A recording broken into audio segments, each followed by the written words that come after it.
प्रधानमन्त्री र मन्त्रीहरूको सम्पत्ति विवरण सार्वजनिक।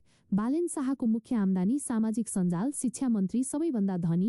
काठमाडौँ भ्रष्टाचार निवारण ऐनको प्रावधान बमोजिम प्रधानमन्त्री तथा मन्त्री परिषदको कार्यालयले आइतबार साँझ प्रधानमन्त्री बालेन र बालेन शाह र मन्त्री परिषदका सदस्यहरूको सम्पत्ति विवरण सार्वजनिक गरेको छ। सार्वजनिक गरिएको विवरण अनुसार वर्तमान मन्त्री परिषदका सदस्यहरूको सम्पत्ति मुख्य गरी घरजग्गा, शेयर लगानी र सुन चाँदीमा केन्द्रित देखिएको छ। प्रधानमन्त्री बालेन्द्र शाहको बैंक खातामा 1 करोड 46 लाख रुपियाँ मौजदात रहेको देखिएको छ। विशेष गरी उनको आम्दानीको स्रोतमा युट्युब, फेसबुक र स्पोटिफाई जस्ता डिजिटल प्लेटफर्महरू उल्लेख गरिएको छ, जुन नेपालको सरकारी प्रमुखको हकमा पहिलो पटक देखिएको नयाँ प्रवृत्ति हो। उनको काठमाडौँ सहित धनुषा र महोत्तरीमा पनि जग्गा जमिन रहेको विवरणमा उल्लेख छ।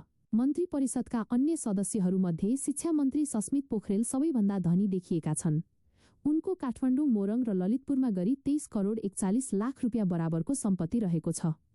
त्यसैगरी गृहमन्त्री सुदन गुरुङसँग सबैभन्दा बढी घर जग्गा रहेको पाइएको छ। पैतृक सम्पत्ति सहित उनको नाममा 240 रोपनीभन्दा बढी जग्गा र 4 करोड 30 लाख रुपियाँ बराबरको शेयर लगानी रहेको छ। अर्थमन्त्री स्वर्णिम वाग्लेको मुख्य लगानी जलविद्युत र ब्याङ्किङ क्षेत्रमा देखिएको छ भने सनेपा, भैँसेपाटी र धुलीखेलमा गरी 12 करोड रुपियाँ भन्दा बढीको घर जग्गा रहेको विवरण सार्वजनिक भएको छ।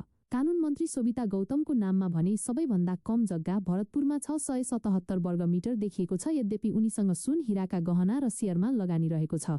परराष्ट्र मन्त्री शिशिर खनालको टोखामा घर र तनहुँ तथा नेपालगञ्जमा जग्गा रहेको छ। मन्त्रीहरूले आफ्नो सम्पत्तिको मुख्य स्रोतमा पैतृक सम्पत्ति, पारिश्रमिक र कृषि आयलाई जनाएका छन्। यो विवरण सार्वजनिक भएसँगै कतिपय मन्त्रीहरूको आम्दानीको स्रोत र सम्पत्तिको हदबन्दीका विषयमा सार्वजनिक स्तरमा बहस र छानबिनको माग समेत हुन थालेको छ।